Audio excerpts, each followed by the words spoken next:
This is Colonel Konstantin Volkov of the Russian KGB.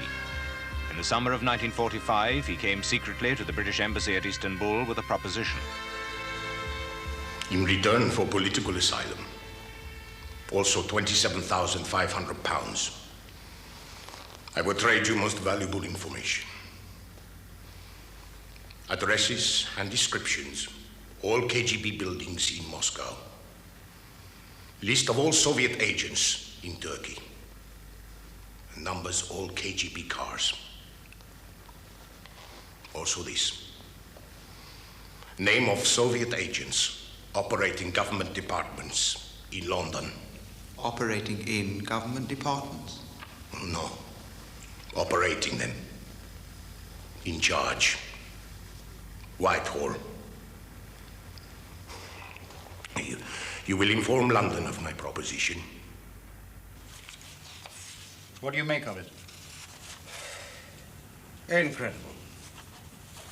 Do we have anything on Volkov? Oh, very little.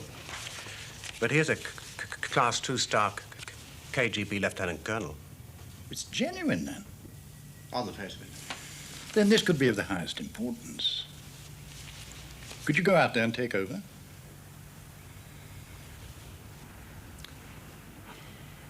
Well, Volkov would be greatly impressed at the head of the anti-Soviet department flying out in person to meet him.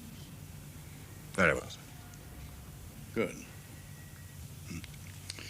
We'll have to let Foreign Office security know, I suppose, but no one else. 2 Soviet agents at the Foreign Office. The third, the head of a counter-espionage department here. It's beyond belief, isn't it, Philby? Absolutely. In return for political asylum, also 27,500 pounds, I will trade you most valuable information. Soviet Consulate General, please. He's coming on a perfectly good cover story, isn't he? Oh, yes. Mr. Volkov, please. Hello, Mr. Volkov. Reed here, British Embassy. What happened to our appointment? I see. That is Mr. Volkov in visas. Yes. Thank you. All right. Goodbye. He said it was Volkov, but it wasn't. I know Volkov's voice anyway.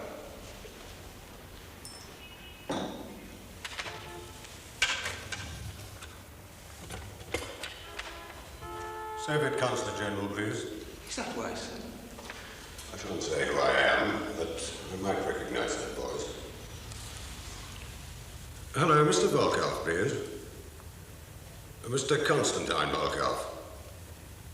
V-O-L-K-O-V. He's a vice consul in visa control. I was speaking to him just a minute ago.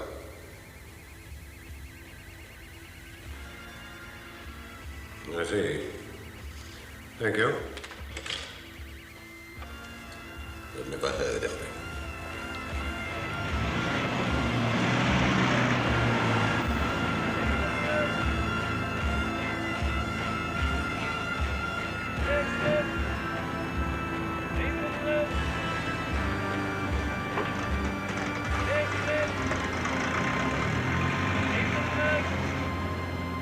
How the hell did they find out? Any one of a number of ways. Yes, I can speculate too. I think myself it was his insistence on bag communications. Gave the Russians so much time to catch up with him. How? Well, his office and living quarters were probably bugged. And then there was that fool in the Treasury Department of the consulate who now admits mentioning his name on the telephone to Ankara. Which could be tapped. Volkov said so. Anyway, it's made us all look pretty silly. I've no doubt that both Foreign Office Security and MI5 will waste no time at all in making sure that the Treasury Department knows all about it. Moreover, Volkov's disappearance does tend to lend credence to his extraordinary claims. It could still be a plant. Aimed at what? Increasing the mistrust between MI5, SIS, FO Security. Making us all suspicious of each other. So the whole shooting match starts to rust up? It's a possibility. There'll be an inquiry, of course. Yes. Possibly under Farquharson of FO Security. Anyway, you file your report, answer his questions. Let him sort it out if he can. Well, he'll have little enough to go on. Perhaps more than you think. Well? Security investigation into a major espionage leak from our embassy in Washington. It's classified cabinet, but since you've been offered the Washington job, I've got clearance for you to see it. It was some time ago, but there are some rather nasty parallels with this Volkov business. Which brings me to the whole question of the Washington posting. Yes? I understand you haven't yet accepted. That's right. Why not? Oh, domestic problems. I see. But you do understand how absolutely essential it is that someone of your caliber takes it. You've done a brilliant job here, building up Soviet counter-espionage from absolutely nothing. But the importance of Washington is impossible to exaggerate. Not only the head of the firm in the USA, but with the closest possible links with this new CIA outfit. There is no more important new job in Western intelligence at the moment. Now, tell me you'll think hard about it tonight. All right. Good. And we'll talk again when you've read that. During the last months of the war, by some error of code books, the Russian embassy in New York began radioing top-secret information to the Kremlin using a low-grade cipher. This procedural mistake lasted just long enough for GCCS at Bletchley, Surrey, to record and decode the main messages being passed. The first messages consisted of the exact text of top-secret telegrams from Churchill to Truman about what line to take with Stalin over Berlin. Oh, for goodness sake, Dudley, blow your nose. Kim, you got a handkerchief? What? Handkerchief. Thanks. Come on, now, blow. Big blow. That's all. Oh, for goodness sake, Dudley. Later messages revealed stages of top-secret communications between the United States and United Kingdom government over their relative atomic strengths at the outset of the Cold War. Dudley, come on. The cables were transcribed with great accuracy, even quoting the British Embassy file number. Moscow then queried how this material had been obtained, at which point the code reverted to high grade, impossible to crack, but revealing the code name of the agent responsible, Homer.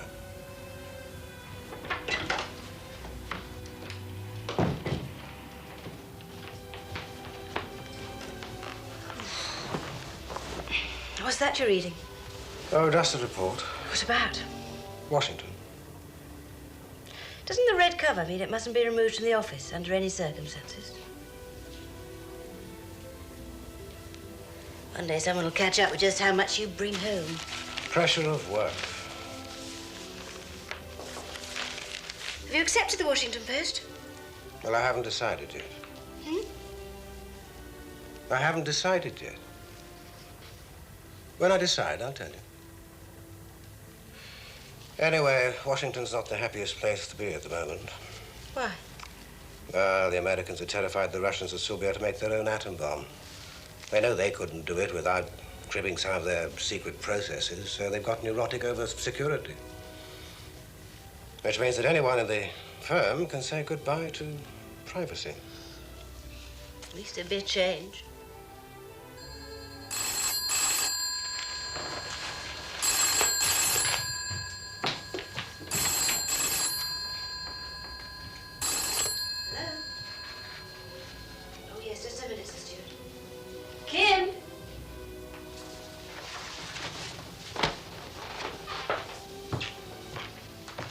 Stewart. I haven't finished reading it yet. No, it's not about that. Though you've read some of it. Yes. What do you think? Well, it indicates a source of the same level as our Istanbul friend was saying. Exactly. But listen, it's something else. That fellow Burgess has been misbehaving himself again. He's bound to drag your name into it. He always does. He's done you no end of harm. Can't you stop him? Oh, God. What's he been up to now? And after you fell down the steps of the restaurant, which caused the concussion, you obtained leave to go to Tangier and Gibraltar by way of recuperation. To convalesce. That's right. During which time it seems you scarcely drew a sober breath. Oh, I wouldn't say that.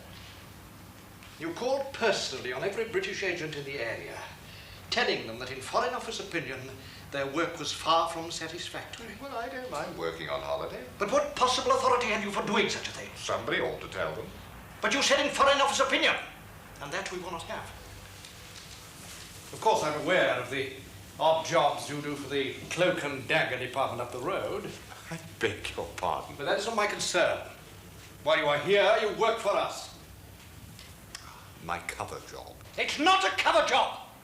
You're supposed to do a full day's work here. And I do a full day's work. In the course of a drunken luncheon at the Rock Hotel, Gibraltar, you announced to everyone in the dining room that we were about to recognize Communist China, that the cabinet was split 50-50 on Korea and other classified matters. You then pointed out the head of British security, Western Med, who happened to be dining at the next table, singing a song at him which began with the words, "Little boys are cheap today, cheaper than yesterday." Yes, I've read all that. And is it an accurate account of your convalescence? No. It's not? No. Leaves out all the colourful bits. What on earth do you think you're up to? I know your record. I've read some of your papers for the Far Eastern Department, but they're brilliant. Which ones? Well, the one about General MacArthur's liaison with Chiang Kai-shek. Yes, that's all right. And your prediction of the Berlin airlift and the consequences are 100% accurate as far as I could judge. Yes, it was. It's just my bourgeois behaviour you don't find so attractive. Exactly. There's a limit to the sort of self-indulgent eccentricities we can tolerate here. Childish exhibitionism. Munching raw garlic at your desk like apples. Downing a half bottle of brandy in the canteen for breakfast. Utterly beyond my comprehension how the firm gone using you. Pack of amateurs though they are. Then perhaps you misjudge me. My work is top drawer. I've recruited some of the best in SIS. Really? Yes. Really. I recruited Kim Philby, head of Soviet counter-espionage. I picked him, I recruited him, and others like him. You don't like my table manners? Well, stuff it. Was the classified information you were shouting out at all accurate? Well, little boys were cheaper that day. Go home, Burgess. You're suspended.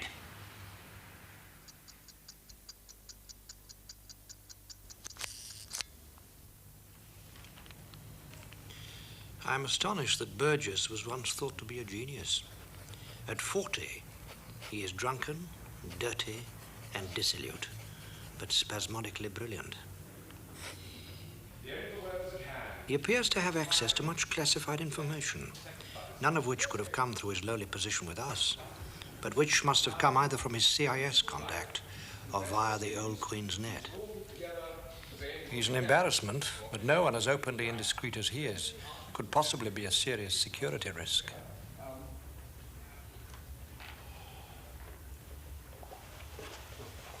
I've said yes to Washington. Well, it was really too important to you to say no, wasn't it? Really not the point.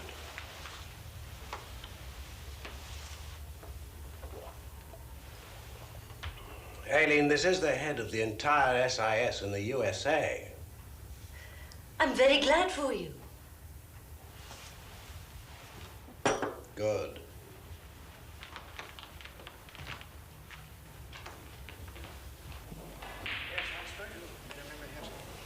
Oh, yes. Ah, rather nice. Yes, it wasn't difficult to limit the suspects down from 700 to about 32. merely by the nature of who could conceivably have had access to the material. But to take it further... Not even with Volkov's comment? Well, they actually create no new lines of inquiry. But Brigadier Roberts cross-indexed Volkov with Krivitsky. Now, that gave me an idea. Krivitsky? That was before the war. Yes, he defected to us in 1937 with all sorts of information. Some of which we managed to get before the KGB gunned him down in Washington. Yes. Now, it may not relate, but one thing he said was that the head of Soviet intelligence in Western Europe had personally recruited about 1935 a young man of good family who had been to Eton and Oxford. He was an idealist working without payment. Well, that's not much. What, an educated man? It was discarded at the time, of course. But if you match it up with the Washington shortlist... Oh, but this is impossible. Roger Proctor, Paul Gore Booth, Michael Wright, Donald MacLean. MacLean, he's not Eton and Oxford. No, but foreigners often think all well-bred young Englishmen went to Eton and Oxford. But these men, they're our sort of people. But that's just it, you see. Your department has always assumed that spies are recruited from secretaries and chauffeurs and people who empty the waste paper bins. But Volkov and Krivitsky imply Soviet recruitment of people like us, while young, maybe still at university, who then make penetration of the foreign service their life's work. Well, I can't conceive it. Wright, Proctor? No. I had a few short odds on Paul Gore Booth. Why? Well, he's Eton and Oxford. Entered the Foreign Office in 1933. Splendid classical scholar, so the code name Homer would be appropriate. And what's the Russian for Homer? Oh, for God's sake, I don't know. Gomer. A near anagram of Gore in Gore Booth. As for idealism, he's a Christian scientist and a teetotaler. Sometimes I think you're wasted in Whitehall, Farquharson. It's a pity Philby wasn't in Washington then. He might have some ideas. Where's MacLean now? Cairo. He's head of Chancery. As a matter of fact, I've just had an untrue complimentary security report from him. That's him. One of the golden boys in line for the top. He was in Washington in 1944 to 48 and secretary to the combined Anglo-American Policy Committee on Atomic Development. So he had access? Mm-hmm. But so did the other five. Yes, but we're looking for the odd man out. So? MacLean was the only one who didn't go to Eton. You did what? Reported you to London for your drinking. In my view, as security officer, it now constitutes a security risk. And may one ask what you said? That as head of Chancery in a Grade A embassy, you see far too much top-secret material considering your unreliability. And that in my view, you should be transferred. Get out!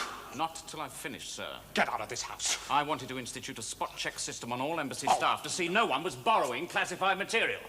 But you blocked it. Now the 6th copy of telegram 1127 is missing, and that is my responsibility. What? 1127 is totally unimportant. No, it's not. It's about Cuba. How the hell do you know that? Never you mind.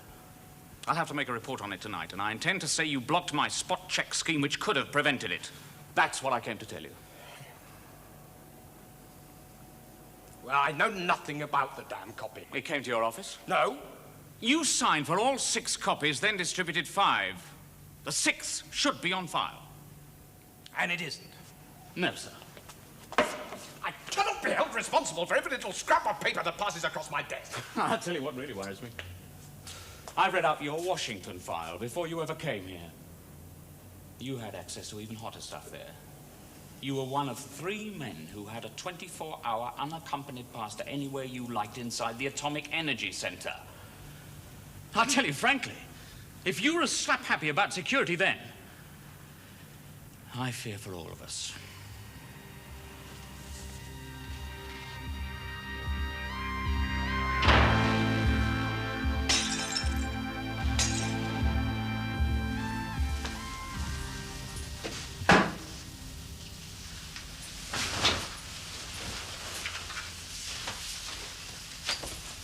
hell was that all about?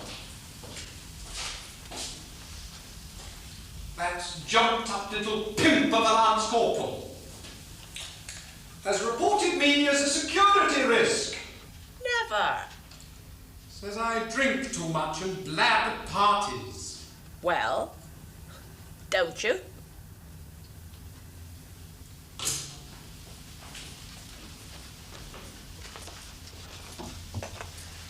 Don't you start. Why the hell shouldn't I say what I think? This is a disgusting country. Disgusting.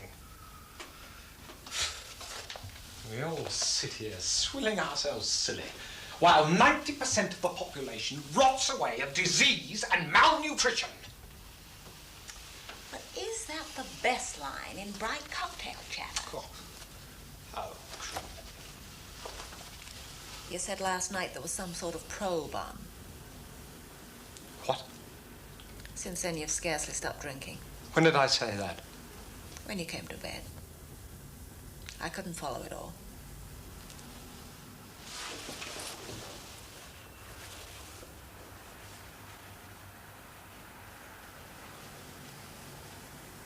You'd better tell me. It's an MI5 probe. It's top secret. Into what? Our time in Washington. Your time in Washington. There was a leakage of classified information. I am one of the suspects. Now, just don't ask me hard. But it wasn't you. Of course not. Then why so worried? Because it could look like me. I had access to all the information the Russians have apparently got. Every key decision between us and the Americans about the Cold War. NATO. Jap peace treaty. Korea. I knew things like the annual uranium buying requirement. Now, actually, that is just about as secret as you can get. Because if you know that, you can work out how many bombs we were making.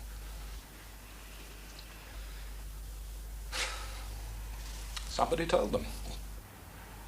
Who? I don't know.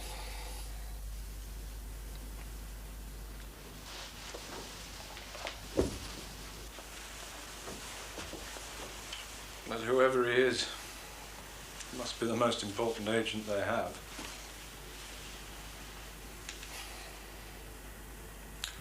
The Russians are going to get that bomb.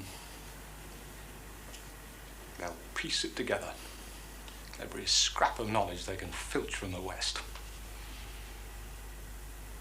And when it goes off, there'll be the biggest witch hunt since the Middle Ages. It is MacLean.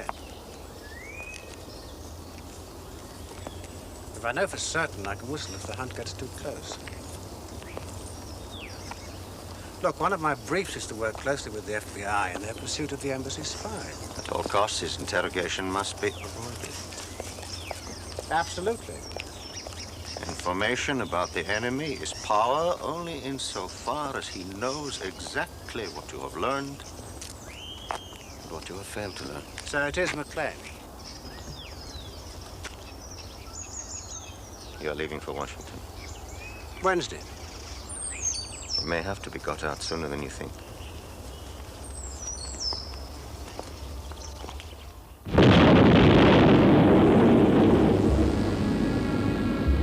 It would be difficult to exaggerate the awesomeness of this development. While America alone held the bomb, the world was safe. The Soviet bomb is a threat to world peace of the highest order. While we debate what should be our new policy in the light of this grave event, I will give the people of America one solemn promise. No effort will be spared, no stone left unturned, to root out with the utmost vigor those traitors in our society who betrayed this secret to the Soviet Union.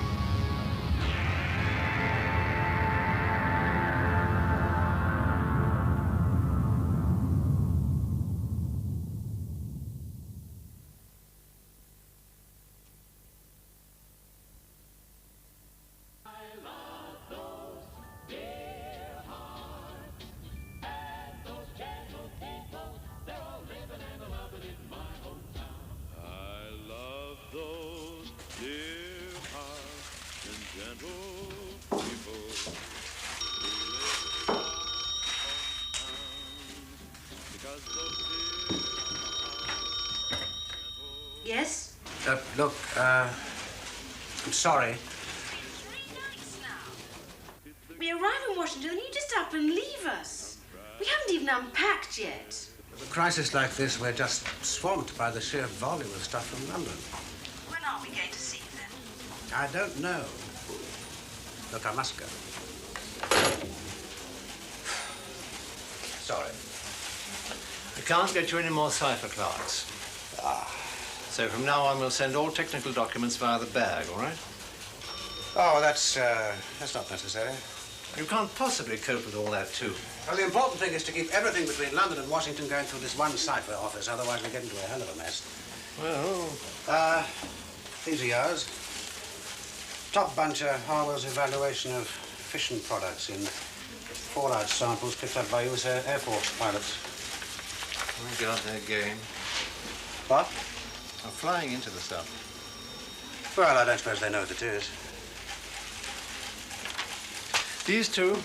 No, those are just file copies. No, I see. By the way, do you know anything about this chap? Klaus Fuchs? Yeah. No. Well, I have it on good authority. They're about to arrest him for espionage. He's German-born, fled from Hitler, worked over here at Los Alamos till 47, and then moved across to Harwell on the plutonium bomb.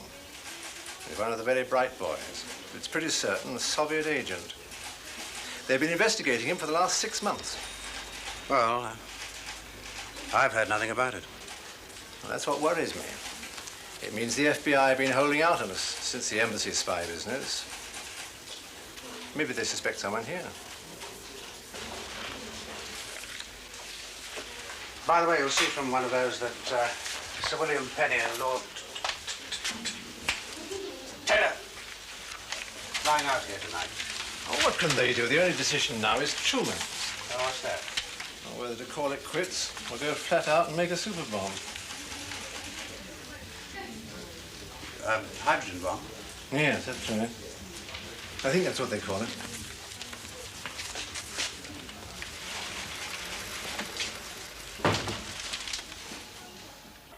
I implore the leaders of the world to resist this temptation.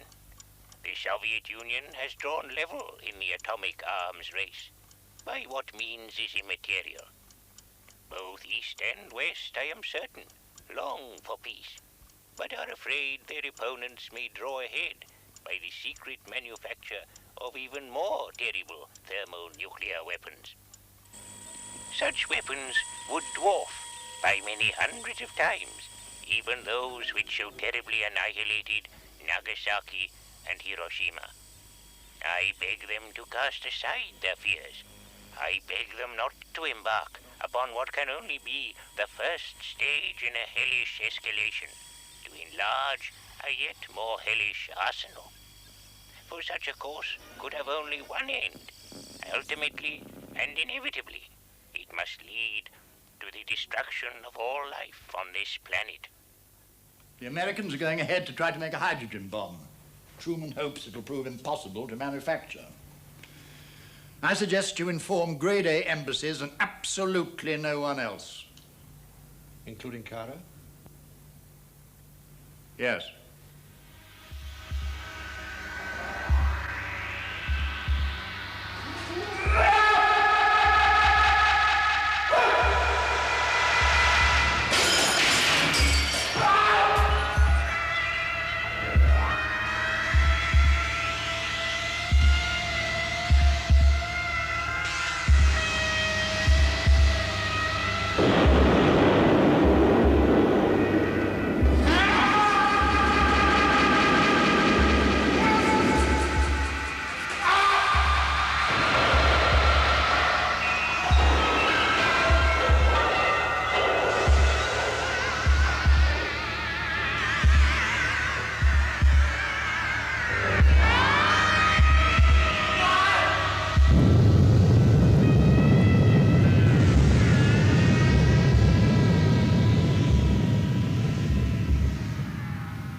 Cairo, 5th of May. It is regretted that due to overwork, Mr. D.D. MacLean, head of Chancery, has suffered a nervous breakdown and has temporarily been relieved of his duties. It is suggested that this highly valued officer be given 6 months' leave to convalesce and is then found a new position commensurate with his outstanding promise. Guy Roach has been posted here. What's that? Guy's been posted here as a second secretary. Says can he stay with us till he finds a flat? I'll not have that man in our house again, Kim. But I've known him all my life. I don't care how long you've known him. He's a disgusting slob. In Turkey, in London, he used to treat us like a hotel. He stank. He used to bring you home stupefied with drink. What is it between you two? I'll not have him, Kim. I'll not have that man in this house. Now, listen, guys. When you get to Washington, you must remember 3 things. Don't be too aggressively left-wing. Don't get involved in race relations. And make sure there are no public homosexual incidents. I see. What you really mean is I mustn't make a pass at Paul Robeson. How on earth did you get such a job? Well, the theory is that his little ways will be less noticed here. What? In a large mission. Farquharson wrote to warn me. Oh, did he indeed? Giving a summary of our recent peccadillos and saying that worse might be in store. What does he mean, worse? Goats? Oh, there's a thought. Seriously, Kim, do you know what they're going to give me to do here? Initially, yes. About 3 weeks ago, some fool of a wireless commentator said that anybody who thought we were dragging our feet over career should write to the British Embassy about it. We're all going to start by answering those letters. How many? About 4,000. Oh, my God. Guy, message from the children. Could you help them mend their horn? Thank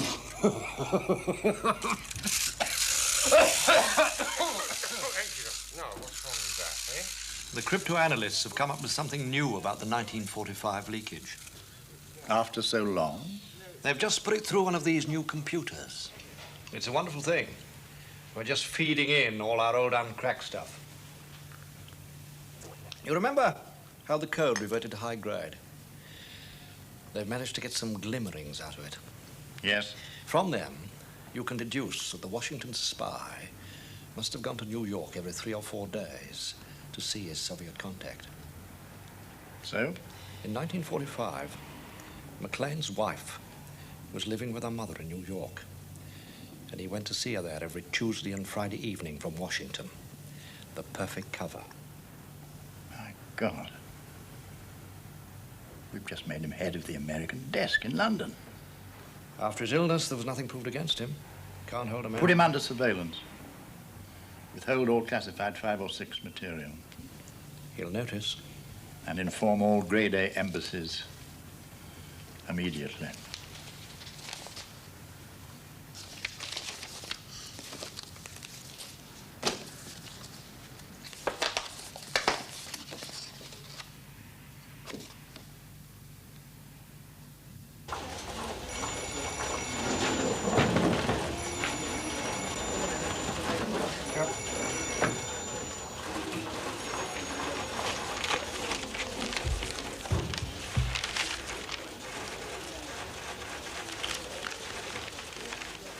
Confidential, strictly Class 1 security only.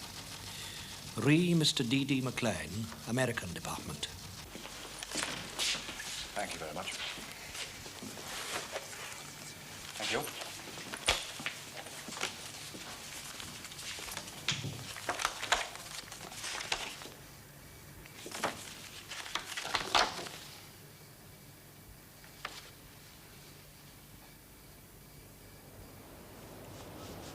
And I may act in panic. But perhaps that's their plan. Panic him, then grab him. The state he's in, he'd crack under interrogation within 24 hours. Revealing what? That'd be the gravest risk to all of us. I do not think he will act stupidly. I admire your faith. We have told him to ignore the standard escape plan. That is obviously out of the question. You're not still in touch with him? Until yesterday. Incredible. But now we must get details of other escape routes to him. No, that's impossible. He'll be under surveillance. But with the right courier? What?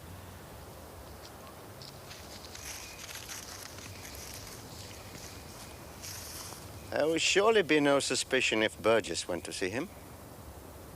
On official business.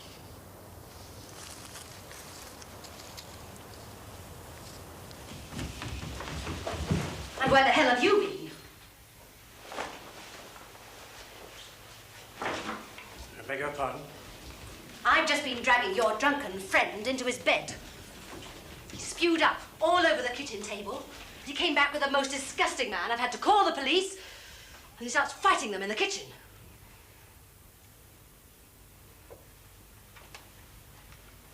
Kim, I will not have it. That slob's been here for 4 months now. He could have found himself a flat the first week he was here. What is it between you two? And what the hell is a man like that doing in the embassy anyway? Oh, I wouldn't trust him up the road to buy a box of matches. You'll have to get me out. In good time, Mr. MacLean. We will be in touch. Please do not phone this number again. The dicks are watching me.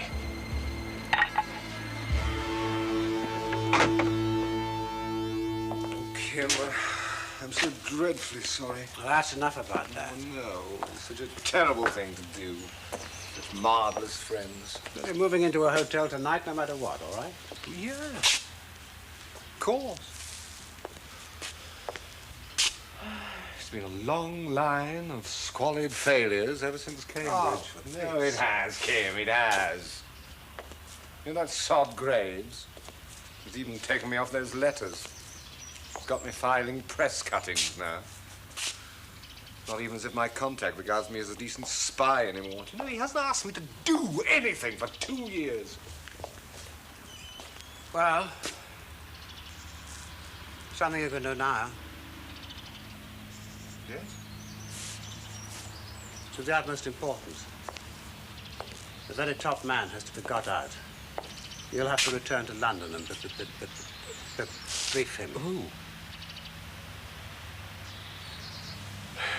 MacLean. What? When you get back to London, you have to contact your control there to check on the details of the escape plan they'll have finalized. Then pay some sort of visit to MacLean at the FO. While you're talking to him, put a typed note into his hand arranging a further meeting away from the office. But don't say anything. The second meeting, you'll brief him fully. All right. Yes? It's absolutely essential you don't botch this guy. Because if you were suspected, I'd get drawn into it. Our association over the years is too well known. The problem is to get you sent back to London quickly, without it looking suspicious in retrospect. Oh, I think you can leave that to me. The state governor has protested in the strongest possible terms. You're booked 3 times in one afternoon for the most grotesque speeding. 80 miles an hour in the middle of rush hour, Washington. Oh. Do you deny it? It was at least 100. You make homosexual passes at the policemen who finally manage to stop you. And when they attempt to arrest you for this, you claim diplomatic immunity. Well, on your desk, you left open classified documents for all to see. Documents that you had absolutely no right to be handling in any case. Yes, I am very sorry about that. I'll be frank with you, Burgess. When you first arrived, I thought the only possible explanation must be that you were somehow part of a deep-laid plan of MI5. But enough is enough. You'll return to London and report in person to the head of the American department, Mr. Donald MacLean.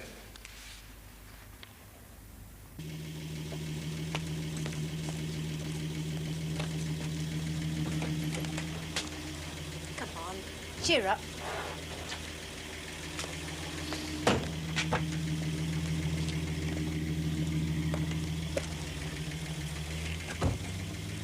Don't you go too.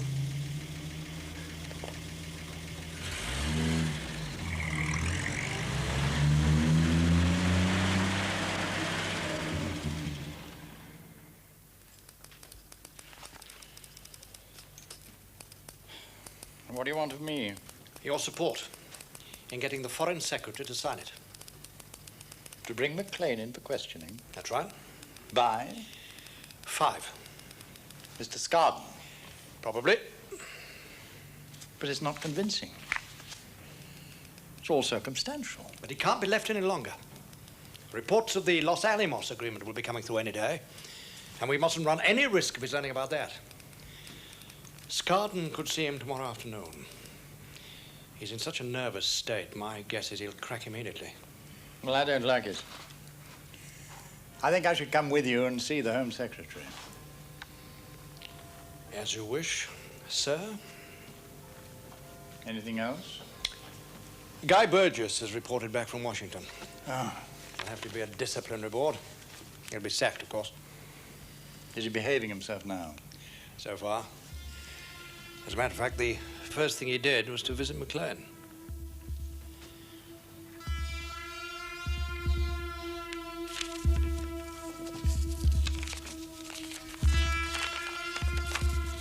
Berrywood Station, 6:30 p.m. Can't be sooner. Must meet contact first.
They're shutting me out because I've been blown. Oh, would you have not It's a been classic blown? maneuver. Why not? With Kravitsky, it was a bullet in a There's back no alley as comparison between you and Kravitsky. well, they can't afford to be sentimental about someone who's lost his usefulness. Why should they? It's not sentimentality, it's self-preservation. If for no other reason, they're going to lift you to show the other chaps in the field they're not abandoned. When the bogies start closing in, they're whisked off to safety. Unless they did that, their whole Secret Service would collapse.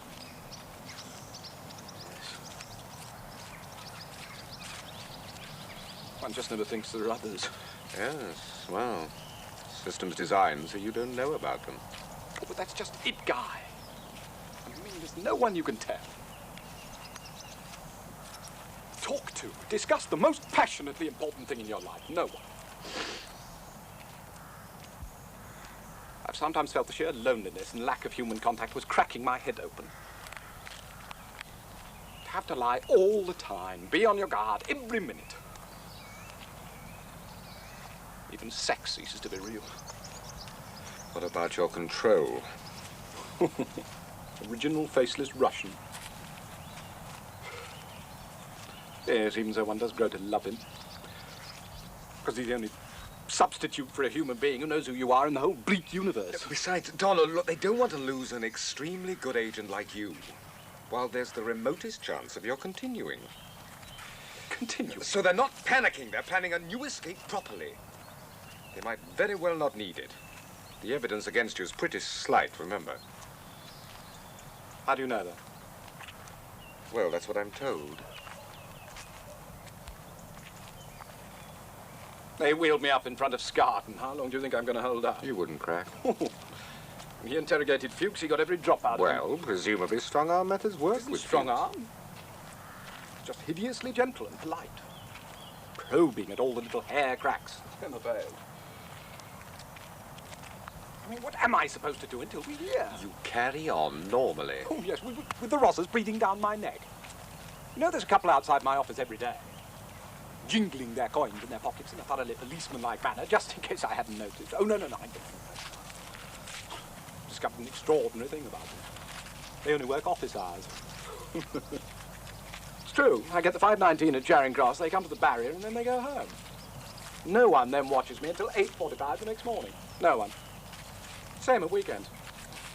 Obviously they think nothing can possibly happen in Sevenoaks over the weekend. They're probably right. What about your wife? What? Well, what happens? You mean if I go? Join me out there. In Moscow? In Moscow, yes, I suppose. I used to read about people being exiled in boys' own paper. Used to spend the rest of their lives drunk in Switzerland, talking about home. Except it really will be home in this case, won't it?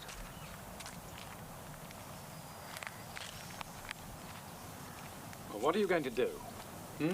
Oh, I'm spending the weekend with Bernard Miller in Brittany. Just carrying on normally. Oh, yes, I forgot. This doesn't really affect you, does it? Yes, of course it does. I'm all washed up, Donald. I'm finished with the FO and with this country. I want to go home, too.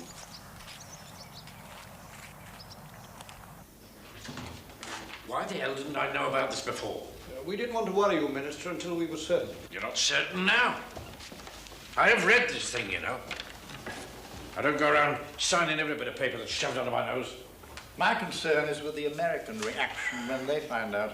You said it. If we say we even suspect that the Russians got that bomb, partly because we insisted the US shared their nuclear secrets with us, via a man who just happens to be a Soviet spy as well.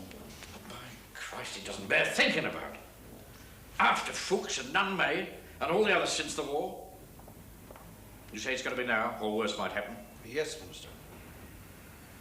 I'll have to warn the cabinet, because blood and hair will fly. It's Thursday now. You want to arrest him tomorrow, Friday, eh? That's right.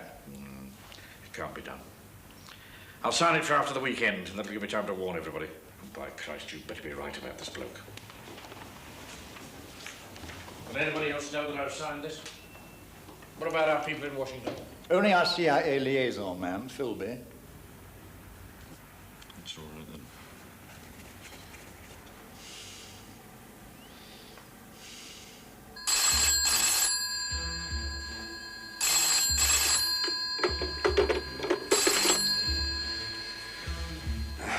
Region 1530. Just a minute, please. An overseas call for you. What's the time? One moment, please. Mr. Burgess, Yes. I have a collect call for you from a public call box in Washington. Will you accept the charge?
Taxi! We take the SS Falaise from Southampton to St. Malo at midnight. Then taxi to Rennes, catch the 118 to Paris, then the night express to Vienna. We meet our Soviet contact there. He takes us on through to Moscow. It's a bit makeshift, but it'll work. You've got the tickets? Yes, and the cash. You'll be all right for money, aren't Oh, sure. We're overdrawn £200. They'll stop your pay the moment they realize what's happened. Yes, we'll make arrangements from Moscow. Yeah, well, I could have drawn more cash by selling shares, but it's a bad market at the moment. Which shares? Rolls-Royce De Beers Mining. Haven't been doing too well. You see ICI put on 9 points last night. I was talking to my stockbroker last night. He said under the Currency Regulations Act, he can send my dividends to me in Moscow, tax-free for life. We've got to go. Are you going to say goodbye to the children? I'll let them round the door.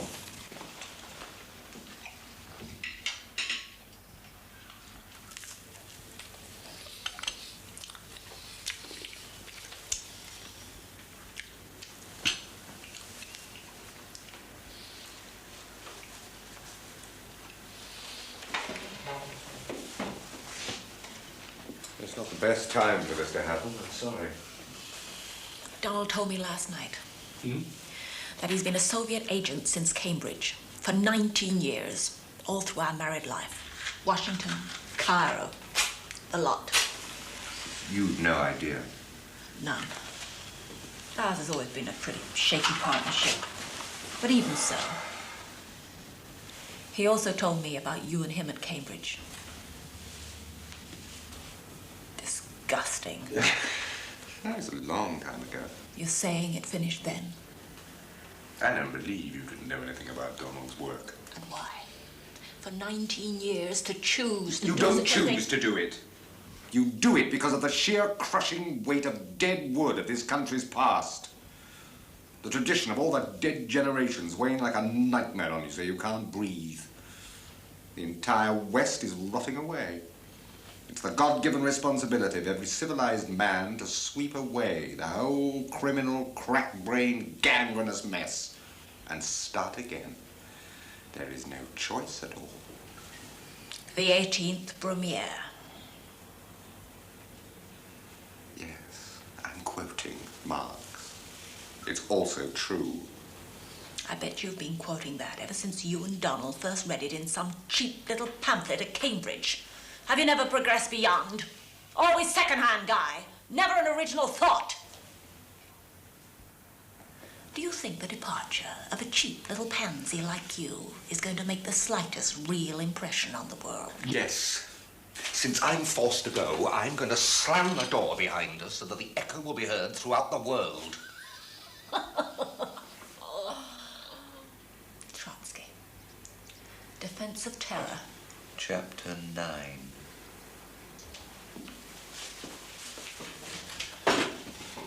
Come on. All right.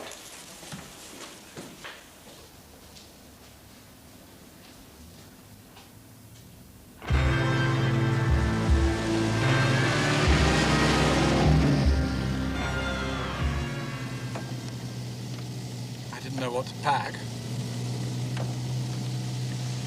I did remember they don't have any toothpaste in Russia. What do they use then? I don't know. Anyway, I went down to the chemist in the village and I bought a dozen tubes. I can't stand dirty teeth.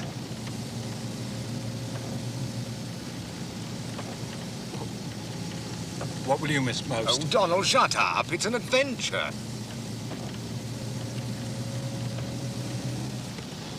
Do you know something? I've never been convinced. I mean, not wholly, totally, absolutely, as one should be. In my head, yes. But for 20 years, I've longed for that leap of faith to convince me that communism is right. My God, your sense of timing.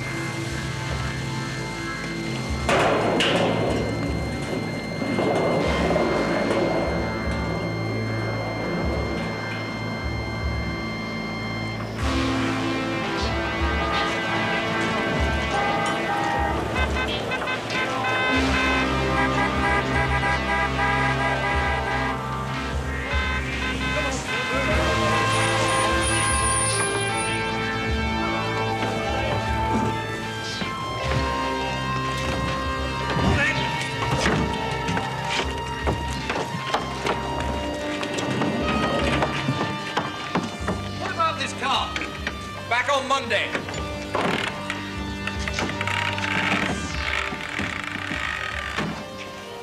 On Monday, there's going to be a raspberry from one end of Whitehall to the other.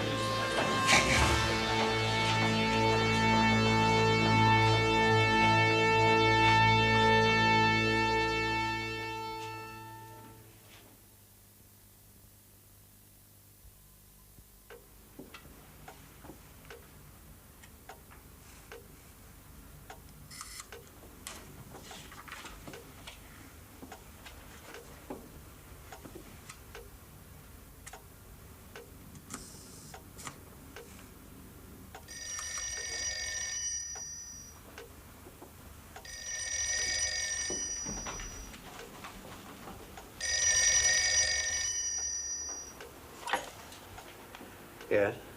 Oh, Kim, it's Jeffrey Patterson. I'm terribly sorry to wake you. What's the matter? Duty office has just received an enormously long, most immediate telegram from London. Must be something big. Half the cipher office are down with flu. Can I borrow your secretary? Yes, of course. Have you got a number? You don't mind? No. You go ahead. Thanks. Bye.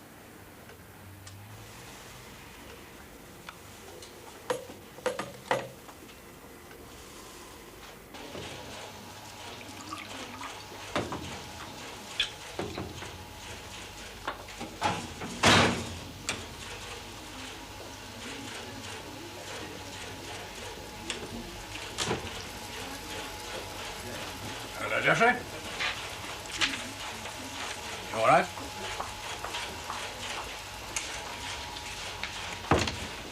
I've just been with Hubert Graves about that decipherment. What?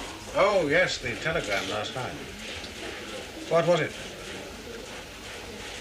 Kim, the bird has flown. What bird?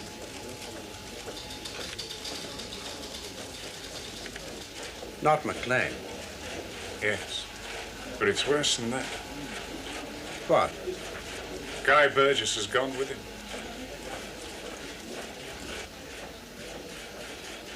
Hoover's been on the telephone even while you've been walking over from your office. I've never heard any man so angry. How long have those bastards been spies? When were they recruited? Had you the slightest foreknowledge of this? Had I what? Burgess was a close friend of ours. Wait a minute. He never gave you the Certainly, slightest he stayed indication. for a few months while he was looking for a flat here. Yes. I suppose at least that's in your favor. You'd hardly have advertised the connection if you are in any way involved. What do you mean? Well, somebody tipped them off. You're the only person linked with both, either by friendship or knowledge of the net closing around MacLean. The CIA will be onto you like a ton of bricks. You better get back to London tonight. Run away? No, man, so that our chaps can handle it. Look, they've disappeared, all right. Is it known for certain they're defected? Oh, yes. Burgess even left a forwarding address with his flatmate. It reads, care of the stage door, the Bolshoi Theatre, Moscow. I think it was a joke.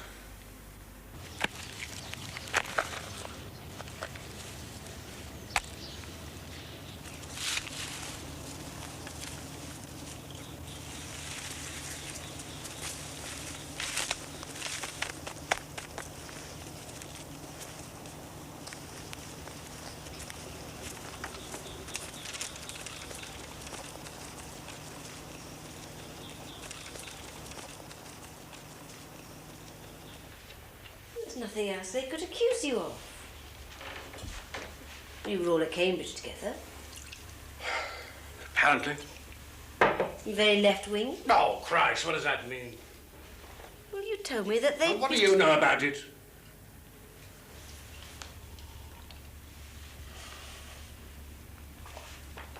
Those days it was a different world. Europe was about to collapse in front of the Nazis. The only hope seemed to be Soviet Russia. Oh, but that's nonsense. That's not nonsense. Well, the way it seemed to anyone not blinded with prejudice, with 2 eyes to see.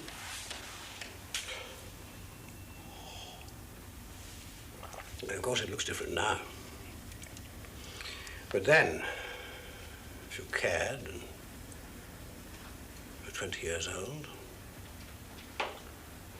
there was really no alternative.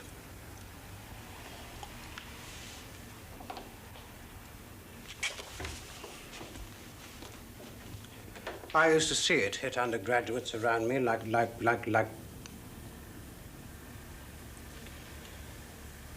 a religious conversion. But you grew out of it. I grew out of it. Well, why didn't they? Perhaps they were recruited at that time. And once recruited, there's no turning back? However much the world might change?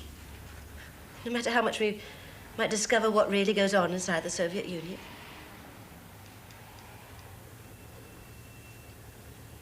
Once you've said yes, and the door clangs behind you, that's it. For life. Imagine. Till you're caught.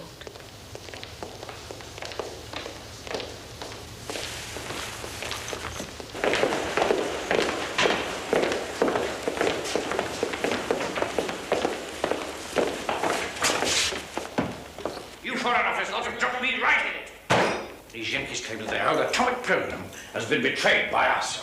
Exaggeration. Don't be so bloody cocky about it. Foster Dulles cables me like he was going to restart the War of Independence. They have their traitors too. There are 14 questions in the House this afternoon. That means a full-scale debate and the press. Well, we tried to play it down. Weren't too good at that either, were you? I mean, how far do these ripples go? Look at this question I've got this afternoon. Would the Foreign Secretary institute inquiries into the suggestion made in the Sunday newspapers that there is widespread sexual perversion in the Foreign Office? Surely you don't intend to answer that? No, I don't. I've not been here long enough to form an opinion one way or the other. We're desperate for access to American secrets. And we've already got more egg on our faces over this Fulton-Nunn-May affair than will make omelettes for the entire Senate. We've got to have a purge. Make some strong gestures. But we don't share Washington's presumption of guilt. I don't give a pig's nipple what you presume. But what gesture do you suggest? Philby will have to go for a start. But he hasn't had a hearing yet. Then give him one! It'll be in the form of an inquiry by counsel of the evidence against you. A secret trial, if you like, here in my office. I see. So that we can say we've grilled him and he's clean. Of course, if you're not clean, then the normal processes of law take over. You see, Hoover says that either we sack you or they break off Anglo-US intelligence relations. Well, then, sack me. That would be an admission of guilt. An admission of guilt, whereas in fact we don't know, one way or the other. Ah, of course. It's best that we're frank. And who'll conduct this inquiry? Scarden? Initially, Eleanor Milmo. He's a former MI5 lawyer. Scarden comes later. I see. Do you know Scarden? I've heard about his cozy methods. Milmo, you may find rather less cozy. You're asking us to believe that at no stage throughout your entire career did you ever breathe one word about the Volkov affair in Istanbul to Guy Burgess? Well, Burgess and I had a number of meetings between 1932 and our joint time in Washington. He sometimes stayed at our house. Did you at any stage discuss the Volkov affair with him? Well, it's very difficult to remember what one might have said. But surely no, you can recall. Let me finish. Please. Guy's conversation was somewhat difficult to follow. Rather like your own, Mr. Milmo. But surely members of MI6 should never discuss their work together? Ah, well, it depends on what you mean by work. I am not concerned in the least about legal points, Mr. Philby. I am concerned purely with understanding. I'm sure there's no one in that room who is not moved by what you are telling us. It all makes complete sense, so far as I am concerned. Except one thing. Why did not you yourself ever actually join the Communist Party?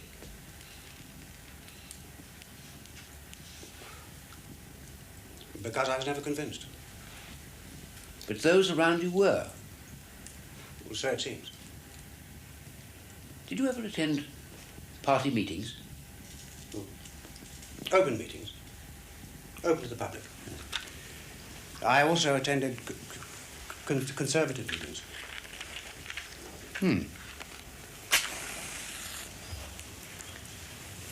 So you had sympathy with conservative views? No. I've already told you. Mine were undergraduate left, and I outgrew them. If I may say so, I was most impressed at the understanding you showed of Burgess and MacLean's viewpoint. What I take to be their viewpoint. Of course, naturally. It was never your own. That's right. That's understood. But you did know them both at Cambridge. Curious how it keeps coming back to Cambridge, isn't it?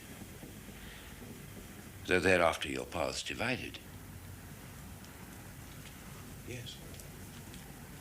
Yeah.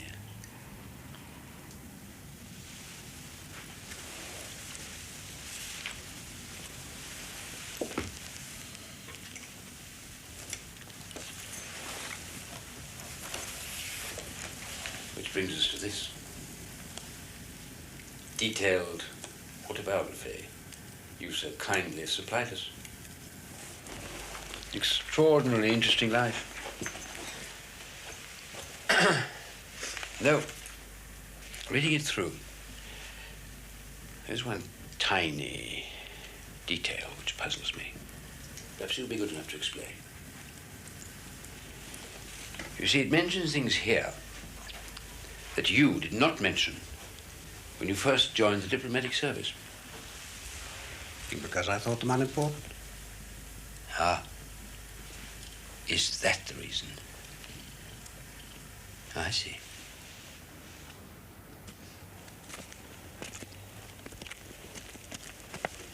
I read in your notes that you were first married to an Austrian lady, Litzy Friedman. That's right. In Vienna, 1933? How old would you have been then? Oh, 21. You say she was a member of the Communist Party? Yes. You omitted to mention that when you first joined the service, in the curriculum vitae that you supplied. Well, it didn't seem important then. Not important, Mr. Philby. Well, the marriage lasted less than a year. Oh, Litzy was a little firebrand. She just bowled me over. I adored her for a few months, but I never shared her political beliefs.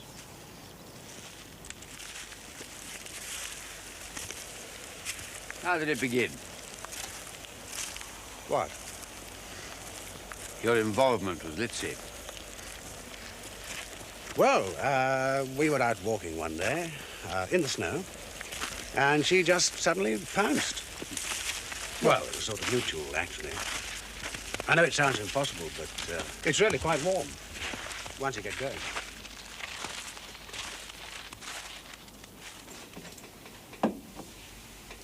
Thanks.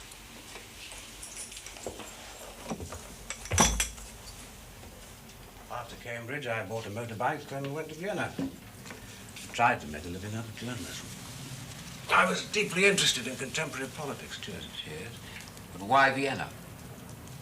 Well, it was the center of the fascist-communist conflict at that time. Oh, yes. The workers' uprising of 1933. Put down by the government with great bloodshed. So you went purely as an observer? Yes. And a wife whom you met there and with whom you were deeply in love took a very active part. I believe so. believe so, Mr. Philby? Well, it may sound extraordinary, but we were apart for weeks at a time. There was very little time to discuss anything. See, I do find that so difficult to grasp. With your sympathies, married to such a woman, you still took no active part. You say you witnessed the shelling by government troops of densely populated workers' flats. Did I? Didn't you say so in those articles you wrote? I didn't realize you'd read them. I felt I ought to, Mr. Philby. Those that you sold to the English press were fairly easily tracked down, but your Austrian articles... Oh, those were merely typed broadsheets, typed and duplicated. And distributed to street corners during the uprising. Absolutely fascinating. My German is really very rusty. Do you mind translating this bit for me? I've marked it a bit here. It's about the 300 killed when those flats were shelled. No one could witness that appalling scene without being overwhelmed by the conviction that the world is fast going fascist and only communism can save it.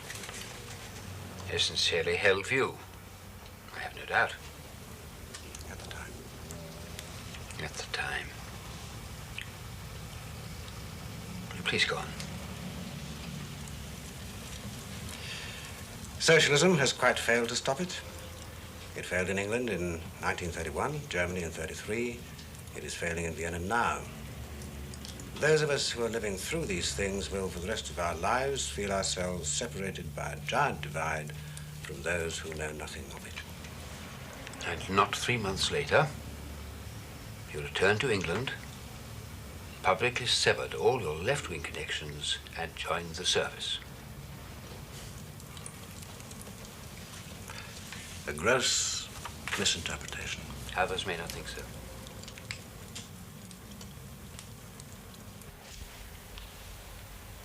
Will the Foreign Secretary appoint a select committee to investigate the circumstances of the disappearance of Burgess and MacLean? No, sir.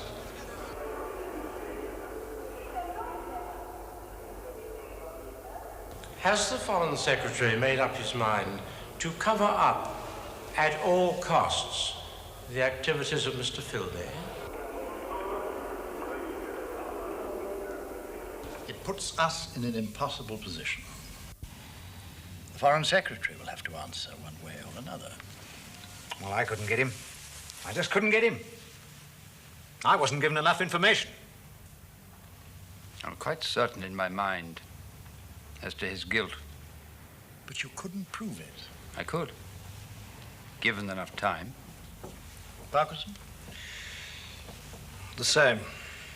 Well, there is no more time, so I have no alternative but to advise a complete denial. And leave it at that? No, no, no. We're offering him some work. Work? Undercover, of course. We'll put him in some sensitive spot in the Soviet network, feed him a few tidbits, and see what happens. A further trial? If you like. What cover? The Observer and The Economist have agreed to take him on as joint correspondent in Beirut. Well, that's ideal, from our point of view. And he'll be kept under surveillance? As far as possible. Meantime, full public clearance. Do you see any alternative? There he is. Get some shots. Nice to see you. Excuse me. Would you like to let this lady have that seat? Well, gentlemen, if there are any questions, bearing in mind that I may have to be reticent about sensitive matters. My colleagues have asked me to put the questions, sir. Fire away. If there was a third man, were you him? No, I was not. Do you think there was one? No comment. What about the alleged communist associations? Can you say anything about that? The last time I spoke to a communist, knowing him to be a communist, was sometime in 1934. Burgess gave you no idea he was one? Never. Is it true that you're moving to Beirut? Yes, I'm stepping out of all this limelight. Things have been a bit fraught lately. I'm looking forward to a quiet life. 8 years later, Kim Philby quietly disappeared in Beirut and surfaced in Moscow. He'd been a full colonel of the KGB for 20 years, and the Russians conferred on him their greatest honor, the Order of the Red Banner, on his retirement from active service.